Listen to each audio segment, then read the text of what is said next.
Tuturuan ko kayo paano mag-deposit ng pera using ATM machine dito sa Korea. So first, lagay natin yung card. 카드를 읽고 있습니다. Click natin tong kulay green. 어서 오십시오. 원하시는 거래를 Foreign languages.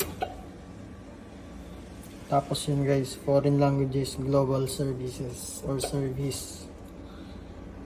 Tapos English. Domestic card or foreign card, dito tayo sa domestic. So ang gagawin natin, magde-deposit tayo ng pera. Click natin tong deposit. So ayan guys, ang maximum is 150 sheets. 150 na papel. So dalawa lang yun guys. Dalawang 50,000 won. Confirm kung okay na.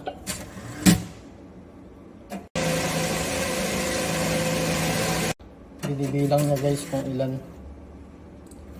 So ayun, nag-deposit tayo 100,000 won. So click lang natin yung confirm. Okay na guys, pumasok na yung pera natin. I-print natin para lumabas yung card natin kasama ng resibo.